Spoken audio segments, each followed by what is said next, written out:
CBA म्हणजे काय, त्याचे सायन्स कसे असतात, या पेशंटमध्ये काय सिम्पटम्स असतात, याच्यावरच आपल्याला नॉलेज आपलं अपडेट होतं. ठीक आहे. आता हे जर फ्रंट जर हे आहे पिक्चर दिसला का, इथे काय दिसतंय आणि इथे काय झालं, क्लॉट झालं. त्यामुळे काय सर्क्युलेशनला प्रॉब्लेम. इमॅजिन करा, सपोज आपल्या घराची पाण्याची पाईपलाईन असते, पाण्याची पाईपलाईन असते बरोबर. पाईपमध्ये गंज चढला किंवा शेवाळ झालं तर पाण्याचा फ्लो एकदम कमी येतो. सेम लाईक दॅट आपलं ब्लड सर्क्युलेशन, ब्लड सर्क्युलेशन असते की जे आपले आर्टरी आहेत त्याच्यामध्ये फॅट जमा झाले, लेअर फॅट झालं, क्लॉट झाले तर पाणी पुढे सरकेल का? जसं पाण्याच्या पाईपमध्ये जर क्लॉट शेवाळ वगैरे असेल, अगर पानी का पाइप जो रहता है उसमें कुछ जम जाए तो पानी का फ्लो नहीं जाता, डिफिकल्ट होता है ना पानी को आगे पास होने के लिए. सेम लाइक दैट अगर आपने हमारे आर्टरी में कुछ क्लॉट्स वगैरह हो गए, सर्कुलेशन प्रॉपर होगा क्या, उसका फ्लो प्रॉपर रहेगा क्या? नहीं रहेगा. त्यामुळे आपल्याला काय करायचं, आपल्याला या दोन कंडिशन आहेत की ज्याच्यामध्ये आपल्याला पेशंटला सीरियसचे सिम्पटम्स दिसतात. तर याच्यामध्ये सिस्टरने आपल्याला सांगितलं ते इंट्रोडक्शन. त्याच्यामध्ये अ सेरेब्रोव्हास्क्युलर ॲक्सिडेंट म्हणजे CBA, commonly known as a stroke. आपण स्ट्रोकचा पेशंट बरोबर. परंतु बऱ्याचदा काय होतं, आपण सगळी शॉर्ट फॉर्म वापरतो. एमआयचा पेशंट, स्ट्रोकचा पेशंट आहे, सीबीएचा पेशंट आहे बरोबर, डीएमचा पेशंट आहे. पण आपल्याला बऱ्याचदा आपल्या काही स्टाफला फुल फॉर्म विसरलेलं असतं, पण माहीत असतं पेशंट कसला आहे, पेशंटला काय झालंय हे माहिती असतं, पण फुल फॉर्म विसरून जातं बरोबर. त्यामुळे मोस्ट ऑफ आपल्याला आपण जे वर्ड्स यूज करू त्याचा फुल फॉर्म आपल्याला माहिती असतं. ठीक आहे. बऱ्याचदा तर एजस काय असतं, एजस पेंटिंग आहे किंवा TURP आहे, जस्ट केसेसचं नाव सांगतो. TURP आहे का, TURP नाही पेशंट स्टोन झालं हे करणार ते प्रोसिजर सांगतात, TURPचा फुल फॉर्म सांगतात असं. त्यामुळे आपण जे वर्ड यूज करतो त्याचा फुल फॉर्म माहिती असणं मॅन्डेटरी. आता याची डेफिनेशन पाहूया. Cerebrovascular accident commonly known as stroke बरोबर. आपल्याला झाड लावले त्याला पाणी घालून मॅन्डेटरी, इम्पॉर्टन्स लिखो. झाड व्यवस्थित. सेम जर ब्रेनला ब्लड सप्लाय पोहोचला नाही, ब्रेनला ब्लड सप्लाय पोहोचला नाही तर ब्रेन वर्किंग होईल का? नाही.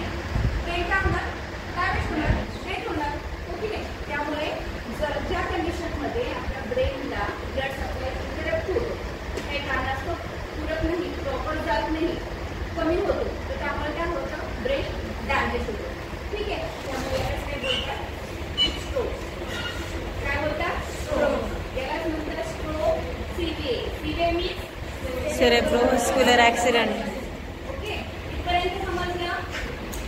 याच्यामध्ये significance leading cause to disability and one of the top causes of death worldwide. त्याच्यामध्ये टॉप कॉज काय म्हणून डेथ. ठीक आहे. आता सिस्टरने सांगितलं की टाईप्स असतात. इस्टेमिक. आता आपण इस्टेमिक आहे, हेमरेजिक आहे आणि थर्ड जो आहे ट्रान्सिएंट इस्टेमिक अटॅक, त्याचं जास्त काही हे नसतं.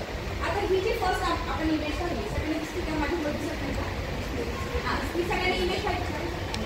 ही जी आपण इमेज पाहिली बरोबर, याच्यामध्ये काय दिसतंय, ब्लास्ट झालं. याच्यामध्ये काय झालं, सर्क्युलेशन प्रॉब्लेम, क्लॉटिंग. ओके. आता हेच इमेज लक्षात ठेवायची, आपल्याला लाईन टू लाईन लक्षात ठेवायचं नाही बरोबर. हीच इमेज लक्षात ठेवायची आणि याच्यात आपण पाहणार आहोत इस्टेमिक स्ट्रोक बरोबर. इस्टेमिक स्ट्रोक किती पर्सेंट दिले, 85%. Okay. 85% cases cause by a blood clot blocking and artery. 85 केसेसमध्ये असं पाहिलं जातं की ब्लड क्लॉट असल्यामुळे आर्टरीमध्ये ब्लड क्लॉट असल्यामुळे इस्टेमिक अटॅक फ्लो प्रॉपर नाही जात. फ्लो प्रॉपर नाही जात, काय होतं, इस्टेमिक अटॅक, स्ट्रोक. ठीक आहे. याच्यामध्ये काय असतं, circulating due to atherosclerosis. Second इयरमध्ये सगळ्यांनी शिकलं असेल, होतं का? काय असतं, what is mean by atherosclerosis, pronunciation होतं क्या होता है उसमें, सेकेंड ईयर में था ना, हार्ट का ये था हमें, MI का वगैरह कंडीशन हार्ट डिसीजेस में. तो अर्थरोस्क्लेरोसिस उसमें था. पढ़ा क्या, पढ़ा था, अभी भूल गए. जसं मी सांगितलं की ब्लड सर्क्युलेशन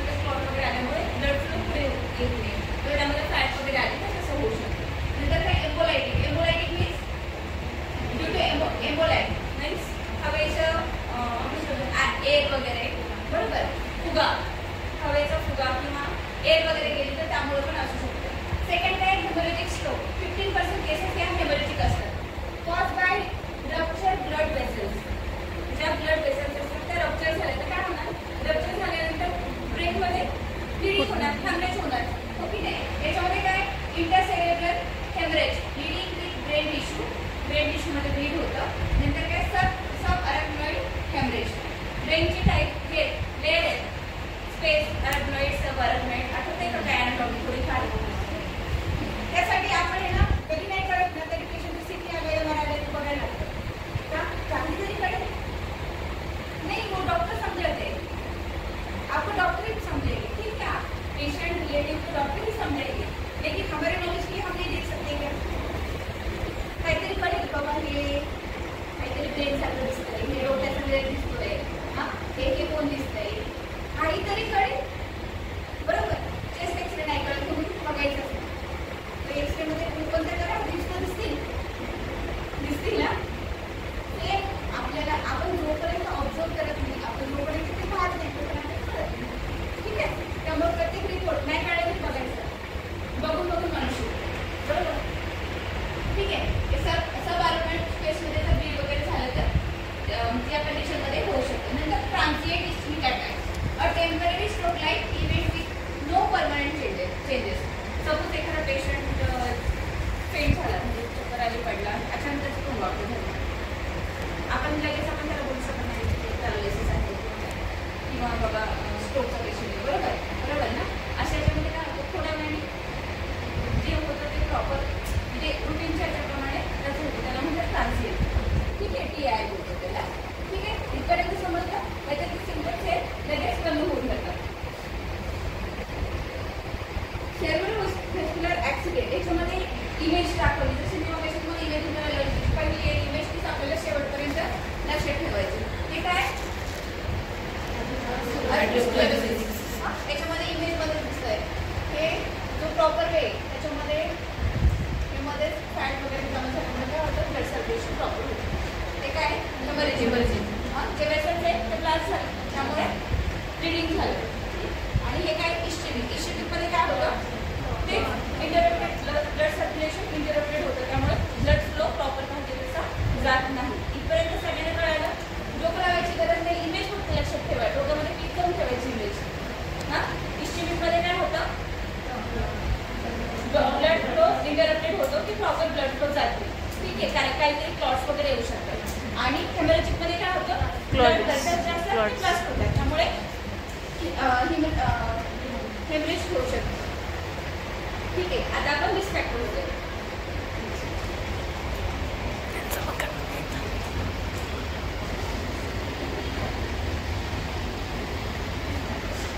पंचावन्नच्या वरनं झालं वाढलं जातं, त्याच्यामध्ये पण होते व्यायामचा जनरल म्हणजे मेलमध्ये जास्त होतं.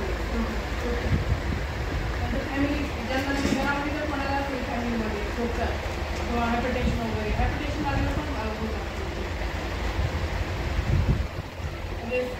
हायर इन आफ्रिकन अमेरिकन म्हणजे जापनीज म्हणजे बाहेरच्या लोकांनी जे असतात ना, मोस्टली त्या लोकांना जे अमेरिकन लोक आहेत त्याच्यामध्ये पण म्हणजे हायर इन आफ्रिकन अमेरिकन, त्याच्यामध्ये त्यांना रेस म्हणून हे करतात, ते फॅक्टर म्हणजे हे लोक त्यामध्ये हायपरटेन्शन म्हणजे आता बीपी जास्त आहे असतो,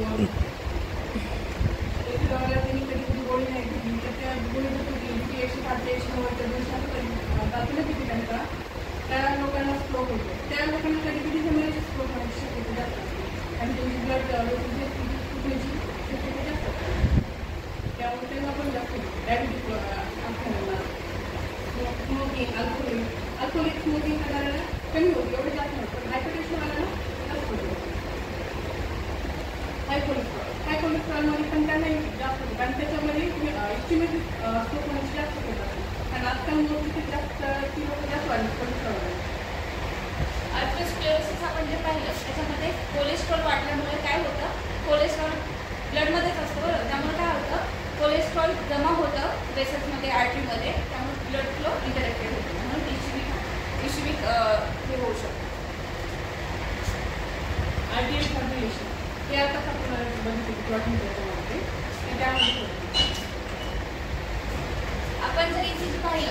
ईसीजीमध्ये आपण बघतो, ईसीजी आपण जेव्हा पेशंटचं करतो तर पेशंट जर हायपरटेन्शन नंतर हायपरटेन्शन आहे किंवा अशा कंडिशनमध्ये पेशंट आला आहे बरोबर, त्यामुळे आपण त्याला प्रायोरिटी इथं वायटल्स आणि ईसीजी जर केला तर ईसीजीमध्ये आपल्याला हा चेंजेस दिसतात आर्टेरियल फिब्रिलेशन बरोबर. त्यामुळे आपल्याला ईसीजी हा खूप मॅन्डेटरी आहे आणि त्याचा त्या पेशंटचा ते बीपी हा वाढलेला असतो, त्यामुळे आपल्याला ईसीजी करणं खूप मस्त आहे. सगळ्यांच्या लाईफस्टाईल आजकाल पाहिलं लाईफस्टाईल पहिले कसं होतं, उठलं सकाळी मस्त भाकरी भाजी जे काय असेल ते सगळे खायचे. आता काय, आता नाश्त्याचं असतो आपलं ब्रेड पाव हो की नाही, आणि मिठमध्ये वडापाव पिझ्झा बर्गर, म्हणजे लाईफस्टाईल माणसाची लाईफस्टाईल चेंज झाली की सगळ्या डिसीजला आमंत्रण असतं. त्यामुळे आपली लाईफस्टाईल जी आहे ती आपल्याला सेफ ठेवणं किंवा लाईफस्टाईलमध्ये अशी चेंज होऊ देऊ नका जेणेकरून आपल्याला हेल्थ इश्यू होऊ शकतात.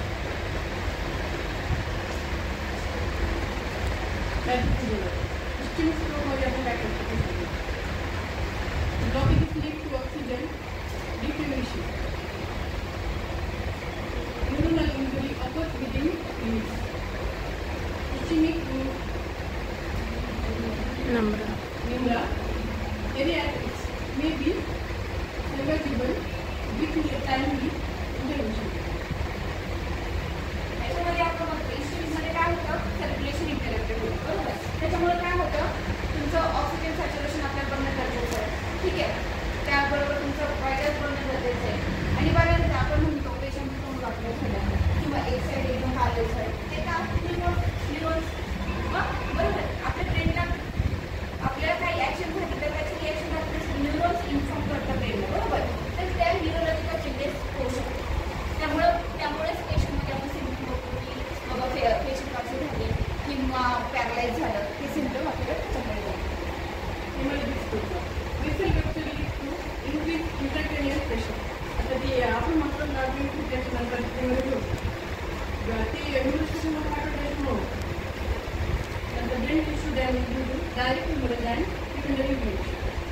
ब्रेनचा टिश्यू पण डॅमेज होतात, त्यानंतर डायरेक्टली सेकंडरी इन्फ्लेमेशनमध्ये दुसरं पण लागत होऊ शकतं.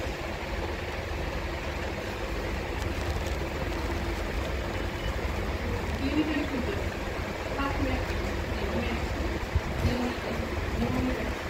face drooping, arm weakness, speech difficulty, time to call emergency service.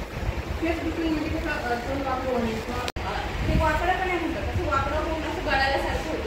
असं पेशंट ज्याला सिम्पटम आहेत ना असे कधी कधी पेशंट होते एकदा बघितल्यानंतर तुमच्या डोक्यात समजेल फेस बुकिंगमध्ये ठीक आहे. पेशंटला कधी कधी हात आपण म्हणतो हात उचलत नाही, त्यांनी पाय उचलत नाही, तसं म्हणजे हात जड पडणे म्हणजे त्यांच्या हाताला कळतच नाही की त्यांचा हात उचलतो की नाही उचलतो. म्हणजे त्यांच्या बोलण्यामध्ये प्रॉब्लेम येतो. आपण बोलले त्यांना कधी समजतं पण त्यांना बोलता नाही येत. कॉल इमर्जन्सी सर्व्हिस अशा कंडिशनमध्ये आपल्याला इमर्जन्सी सर्व्हिस इम्पॉर्टंट असते आपल्याला, तेव्हा हॉस्पिटलाइज होणं खूप गरजेचं असतं. other symptoms, sudden confusion, dizziness, loss of balance. म्हणजे अचानकपणे आपण कन्फ्यूज होतो की आपल्याला काय करायचं काय नाही, म्हणजे कळत नाही येते. आता एक एक्झाम्पल झालं काय आपलं पहिलं एक्झाम्पल काय दिले त्याच्यामध्ये आर्म विकनेस बरोबर. आता ठीक आहे, सपोज मी पेशंट आहे, मला लेफ्ट साईडला विकनेस आला, परंतु आता सिस्टर सांगतात ते ही घे टॅब्लेट मला घ्यायची. माझं रुटीन आहे मी लेफ्ट हँडचा यूज करत असेल, मी ट्राय करेल मला हा हात उचलायचा आहे परंतु मी उचलू शकेल का नाही, मग ते कन्फ्यूज होत जाईल पेशंट. अशा वेळी पेशंट इरिटेबल पण होतो, मी ट्राय करतो पण ते होत नाही बरोबर ठीक आहे. त्याच्यामुळं हे जे आहे सडन कन्फ्युजनचं हे वर्ड त्याच्यासाठी आहे. डिझिनेस म्हणजे पेशंट आपल्याकडे ह्याच्यामध्ये असं म्हणजे प्रॉपरली ओरिएंटेड नसतं, डिझिनेस असं झोपेत असल्यासारखं आणि लॉस ऑफ बॅलन्स. पेशंट जर विकनेस असेल बरोबर तर पेशंट उभं राहिलं तर तो त्याचं बॅलन्स मेंटेन करणार नाही ठीक आहे. Vision disturbance same. आता आपल्या ज्या क्रॅनियल नर्व्स त्यांना माहिती का किती क्रॅनियल नर्व क्रॅनियल नर्व्स किती आहेत 12 ओके. आता इथं आहे विजन डिस्टर्बन्स, याच्यासाठी कोणते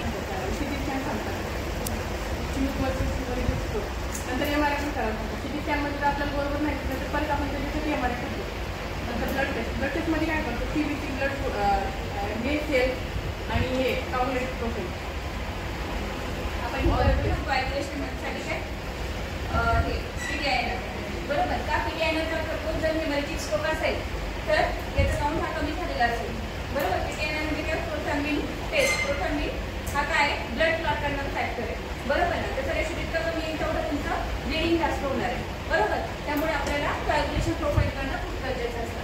आता इमेजिंगमध्ये काय केलंय डायग्नोज आपल्याला प्रॉपर डायग्नोज करायचं की माझ्या पेशंटला काय झालं. त्याच्यासाठी आपण फक्त बघून तर म्हणू शकत नाही पेशंटला हे झालं बरोबर. कारण की पेशंटच्या व्हायटल्समध्ये बाबा हायपरटेन्शन दिसतंय बरोबर. फक्त हायपरटेन्शन एवढं झालंय असं नाही म्हणता येणार. प्रॉपर डायग्नोज करणं खूप इम्पॉर्टंट आहे. त्याच्यासाठी फर्स्ट काय दिलं आहे सिटी स्कॅन. हां सिटी स्कॅन कशासाठी तर to differentiate ischaemic versus haemorrhagic stroke. CT scan याच्यासाठी करतो की बाबा हा इस्टेमिक आहे तो हेमरेजिक आहे बरोबर. कारण त्याच्या टाईप्स वाईज त्याची ट्रीटमेंट असते. इस्टेमिकमध्ये काय फक्त ब्लड फ्लो कमी झाले पण हेमरेजिकमध्ये ब्लड लॉस होतोय लीड होत आहे त्यामुळे त्याची ट्रीटमेंट ही वेगळी असते. नंतर काय जर काय प्रॉपर विज्युलाइज होतं तर आपण काय करतो इस्टेमीसाठी त्याला जर समोर इस्टेमी आलं तर आपण एमआरआय करून बघतो प्रॉपर इस्टेमी आहे का आणि ते कसं प्रॉपर व्हिज्युअलाइज होणं खूप गरजेचं आहे. ते सांगितलं सीबीसी करतो सीबीसी का करतो तो म्हणजे सगळ्यांना सीबीसी करतो. सीबीसी का करत असतो याच्यामध्ये असं प्रश्न पडतो का तुम्हाला. कम्प्लीट ब्लड काउंट जर ब्लिडिंग होत आहे बरोबर आहे मग या कसं करत्या जर ब्लिडिंग होत आहे तर प्लेटलेट काउंट होतं बघावं लागेल बरोबर. प्लेटलेट काउंट डाऊन झालाय का काय बरोबर. प्लेटलेट HB लेवल HB कमी झाले का प्लेटलेट कमी झाले का ओके त्याच्या वाईज आपल्याला तशी ट्रीटमेंट प्रोव्हाइड करणं गरजेचं आहे. म्हणजे अदर केसमध्ये ECG तर सांगितलं आले ECG फॉर ॲट्रियल डिफिब्रिलेशन आणि नंतर काय कॅरेक्टरिक डॉपलर अल्ट्रासाउंड. ठीक आहे समजलं. टेस्ट बेसिक फक्त आमच्याकडे हा पेशंट आम्ही सिटी केलं MRI केलं आहे अरे पण तुमच्या पेशंट हे काम केलंय हे आपल्याला माहिती असणं गरजेचं आहे. रोज CBC करत असतं रोज पेशंटला टोचा लागते आणि पेशंटला टोचा लागते पण कुणासाठी पेशंटसाठी काउंट करणं आपल्याला कळणार आहे पेशंटमध्ये इम्प्रूव्हमेंट होती आहे का बरोबर किंवा बाबा ब्लड लॉस होतोय का. मग PTINR का नाही बाबा एवढं 40 मिनिट ब्लड घ्यायचं पण काय पाहिजे आपल्याला PTINR तर आपल्याला टोटल टेस्ट टाईम आपल्याला कळणं गरजेचं आहे. स्पॉटिंग फॅक्टर आपल्याला कळणं गरजेचं आहे. ठीक आहे आता ह्या सगळ्यांनी इमेजेस पाहिजे आपण सिटीच्या बघून असं सिटी बघतो फक्त आलाय का पेशंटची टमाटर ठेवला बॅगमध्ये एवढंच करतो आपण कधी उचलून बघितलं नाही ब्लू बॉक्सला लावलाय आणि थोडं बघताय काय आहे का वेगळं केले असं कधी तुम्ही बघतात का ICU वाले बघतात का बघतात ना ओके गुड. आता याच्यामध्ये राईट साईड लेफ्ट साईड हे नॉर्मल आहे तर तुम्हाला क्लिअर दिसतंय ना ॲटलिस्ट हे क्लीन दिसतंय आणि जरा काहीतरी जास्त काळं दिसतंय एवढा फरक कळाला मला नाही म्हणून एवढा फरक कळाला तरी बस काहीतरी आहे बरोबर.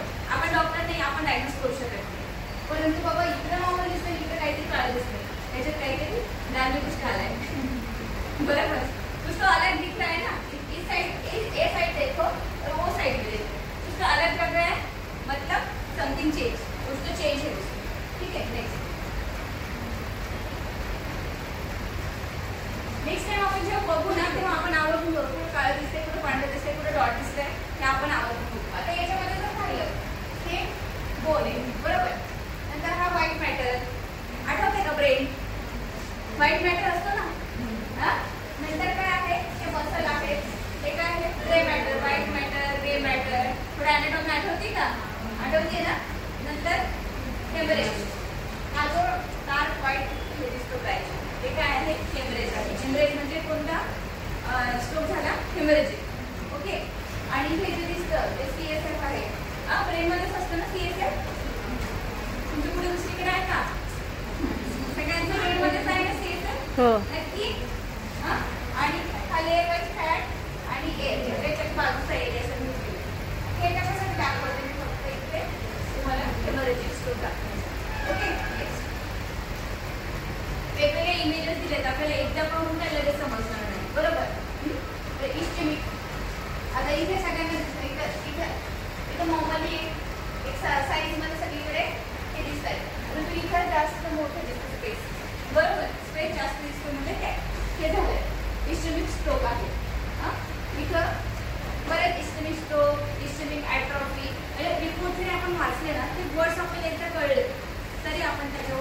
शिकू शकतो. बरोबर. इकडे पण ॲट्रॉफी दाखवतो, म्हणजे जो एरिया आहे तिथं साईज वाढलेली दिसते, म्हणजे ॲट्रॉफी. बरोबर. न्यूमरेटिक स्ट्रोक दिसला. फक्त हे आपल्याला माहिती होण्यासाठी बाबा की सिटी स्कॅनच्या फिल्डमध्ये हे येतं. नेक्स्ट टाइम आपण जेव्हा बघू काहीतरी काहीच न कळण्यापेक्षा काहीतरी वेगळं दिसतंय हे जरी समजलं तर इम्पॉर्टंट. बरोबर. आणि त्यानंतर आपल्याला काहीतरी समजलं जेव्हा डॉक्टरांचा रिपोर्ट येतो तेव्हा आपण कोरिलेट करतो. तुम्हाला हे वाटलं की बरोबर आहे का? जेव्हा असं वाटतं ना, जेव्हा तुम्ही एखादा रिपोर्ट अगोदर पाहिलेला असतो आणि जेव्हा प्रिंटेड रिपोर्ट येतो आणि त्याच्यामध्ये ते अरे मग मी तर हेच इमॅजिन केलं होतं, माझं बरोबरच आलं असं वाटण्यासाठी तुम्हाला अगोदर ते पाहावं लागेल. बरोबर. ठीक आहे. Next management. आता सांगा. Thrombolytic tissue, plasminogen activator within 4.5 hours. Tissue प्लाझ्मिनोजेन. plasminogen.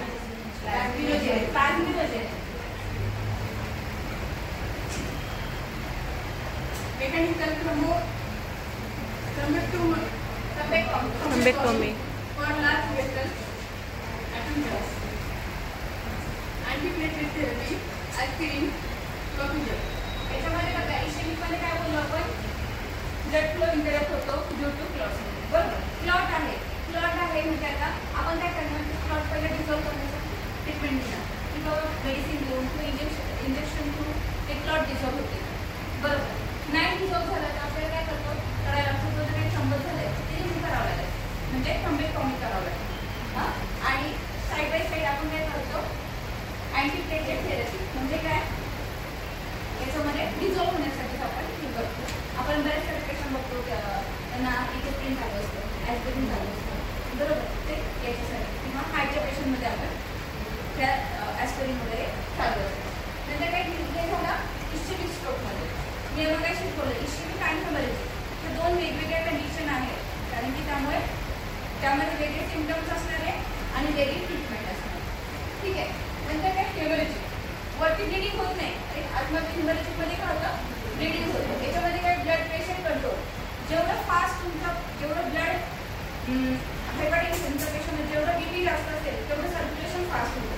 बरोबर. एक कार्डियक सायकल कम्प्लीट व्हायला किती वेळ लागतो, 0.8 सेकंड. आणि ते जर कम्प्लीट फास्ट झालं तर जास्त प्रमाणात जास्त हार्ट पंप जास्त होणार आणि सर्क्युलेशन फास्ट होणार. त्यामुळे सर्क्युलेशन पण एकदम फास्ट झाल्यामुळे काय होतं, ते बेसन्स अजून रप्चर होण्याचे चान्सेस असतात. त्यामुळे आपल्याला काय फर्स्ट काय करायचं, तर ब्लड प्रेशर कंट्रोल करायचं. नंतर काही सर्जिकल इंटरव्हेन्शन, हिमॅटोमा इव्हॅक्युएशन. जर तिथं हिमॅटोमा झाला असेल तर ते रिमूव्ह करणं किंवा कमी करण्यासाठी आपल्याला ते करायचं. ठीक आहे. ट्रीटमेंट त्याप्रमाणे सर्जिकल ट्रीटमेंट करतो. मी एक पॉईंट सांगू, बोला की. आता मागच्या स्लाइडमध्ये जे TPA दिलं होतं ना 4.5, तर केंद्र सरांचं किंवा जे आपल्याला पवार सर होतं त्यांचं म्हणणं काय, म्हणजे त्यांनी काय सांगितलं त्यांनी सांगितलं, जसं आपण MIच्या पेशंटला 1 तासाच्या सोबत लावून म्हणतो तसं सिम्पटम दिसल्यापासून पेशंटच्या स्थिती करून हिमोलॉजिक का नॉन हिमोलॉजिक आहे ते जर आपल्याला कळलं आणि 4 तासाच्या आत जर आपण ट्रीटमेंट दिली तो जर थ्रोम्बोलाइज झाला तर पेशंटचा रिकव्हरी चान्सेस 90% असतात. आयडियली 3 आवर्स अँटिबल वाचले. 3 आवर्समध्ये जर आपण तो गोल्ड चालतो. बरोबर. जसं आपण पेशंट कोलॅप्स झाल्यानंतर जर तुम्ही लगेच इमिजिएटली CPR दिला, पेशंट रिवर्ट होतो. लाईक दॅट पेशंटची सिम्पटम दिसल्यापासून त्याच्या पूर्ण टेस्ट होऊन डायग्नोज होणं गरजेचं आहे. सिटी म्हणतात, कारण सिटी केल्याच कळतं की हिमोलॉजिक आहे. त्यामुळे आपण पहिले काय करतो, सिटीला प्रेफरन्स देतो, कारण की सिटीमध्येच आपल्याला इस्चेमिक किंवा हिमोलॉजिक दिसणार आहे. MRI मध्ये जर इस्चेमिक असेल तर इस्चेमिक प्रॉपर दिसण्यासाठी किंवा आपण नंतर MRI करू, परंतु ते फर्स्ट काय आहे सिटी. ठीक आहे. समजलं. तर असे एक्सपिरियन्स खूप गरजेचे असतात. जेव्हा आपण स्वतः काम करतो तेव्हा हे एक्सपिरियन्स येतात की बाबा त्या डॉक्टरांनी हे सजेस्ट केलं होतं, आमच्याकडे हा पेशंट होता, त्याच्यासाठी त्याला हे ॲड केलं होतं. हे कधी कळेल, जेव्हा तुम्ही जागेवर ठेवून काम कराल. बरोबर. आता अश्विनीकडे पण भरपूर पेशंट येतात कॅज्युअल्टीला, तिथून CT स्कॅनला पेशंट पाठवतात, पण ते CT स्कॅनचा रिपोर्टच आम्ही काही विचारलं नाही. हां CT स्कॅन झाला, पाठवा ICU. पण CT स्कॅनमध्ये झालं काय डॉक्टर असं कधी क्वेश्चन विचारला नाही. म्हणजे आपल्याला त्याच्यासाठी शिकायची इच्छा होईल. आता नेक्स्ट टाइम अश्विनी विचारशील ना, त्याच्यामध्ये रिहॅबिलिटेशन आणि प्रिव्हेन्शन. रिहॅबिलिटेशन म्हणजे काय? बरेच साईड पेशंट असतात की सपोज एखादी पूर्ण साईड वीकनेस झाली, पॅरालाइज झाली, तर त्यांना रिहॅबिलिट करणं. रिहॅबिलिट म्हणजे काय? पुनर्वसन, म्हणजे ते पूर्वीसारखं कसं करू शकतात. नंतर प्रिव्हेंशन काय? Control risk factor, hypertension, diabetes, cholesterol. हे आपल्याला पुढची कॉम्प्लिकेशन नको म्हणून आपल्याला काय करायचं? जे हायपरटेन्शन आहे ते कंट्रोल करायचं. कोलेस्ट्रॉल किती आहे ते नॉर्मल रेंजला आणायचं आहे. डायबिटिक पेशंट असेल तर त्याप्रमाणे, बरोबर. नंतर लाईफस्टाईल चेंजेस, एक्सरसाइज पाहिजे, तुमचं खाणं प्रॉपरली पाहिजे, जे खाता येते हेल्दी फूड खाता येतं, हे पण इम्पॉर्टंट आहे.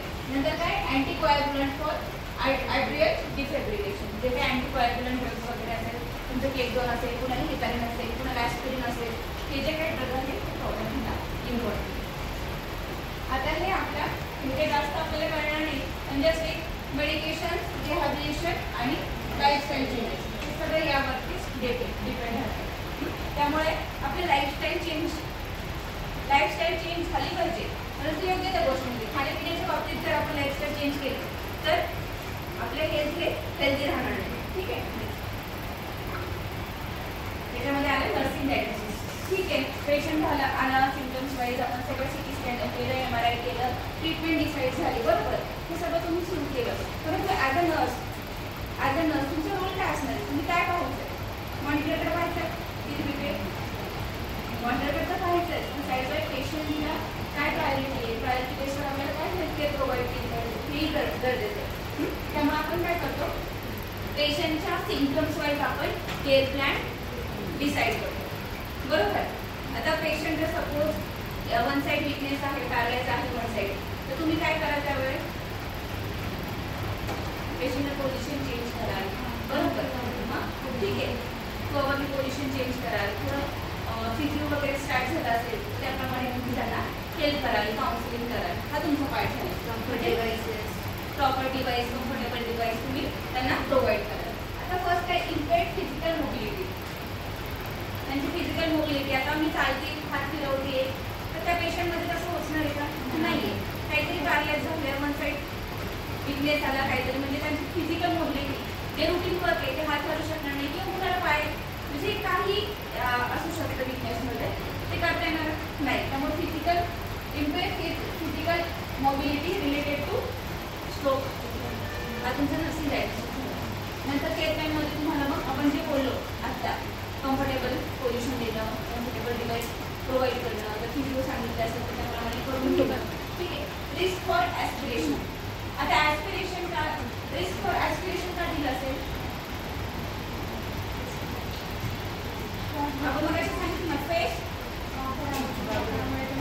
त्यामुळे पेशंट आपण जरी चाललं तर ते त्याची सलायवेशन प्रॉब्लेम. कधी मसल तुमच्याकडे पेशंट होतं ना, माने अजून त्याच्या अगोदर पेशंट होता की त्याला गिळता येत नव्हतं, बरोबर. आयडी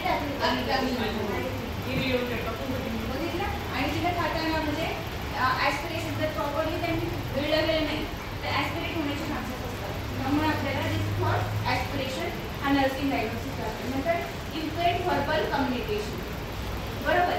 आता पेशंटला बोलता येत नसेल, तुम्ही बोलताय, पण त्यांना ते ट्राय करतात तुम्हाला आन्सर देण्याचं, परंतु त्यांच्याकडनं होत नाही. ते काय त्याला काय म्हणता येणार आपल्याला? Impaired verbal communication.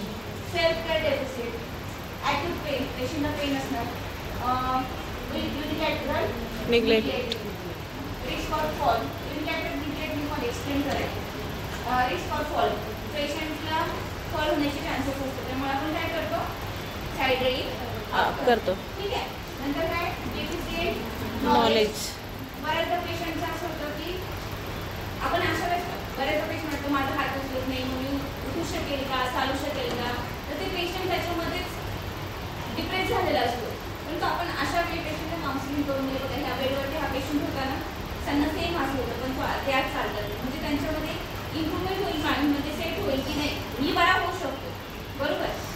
नंतर काय?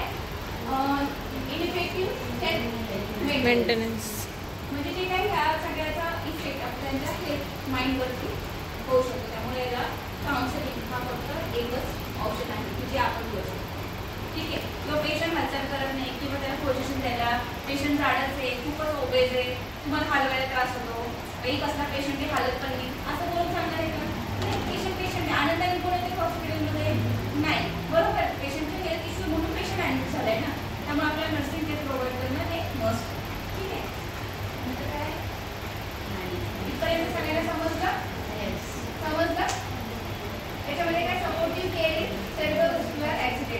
एअरवे प्रॉपर असणं गरजेचं आहे.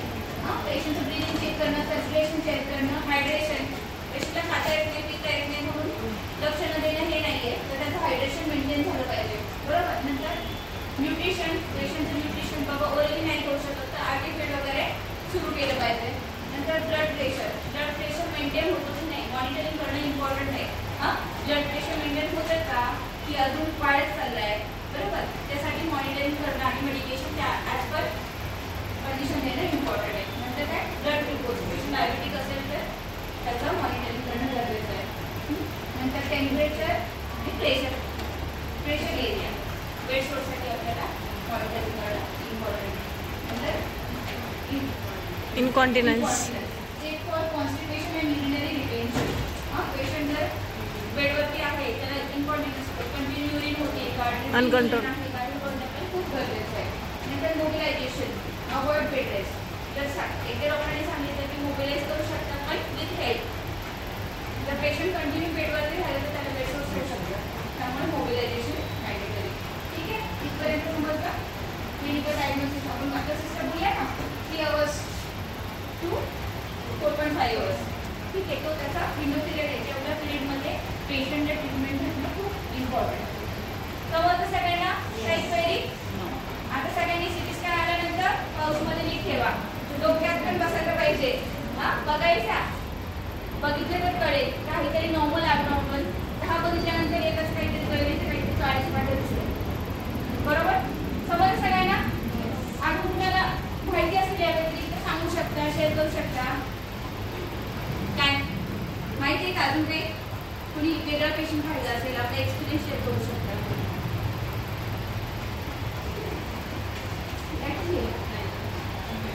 चला समजलं सगळ्यांना? थँक्यू. Thank you sister. तसं नाही काय फर्स्ट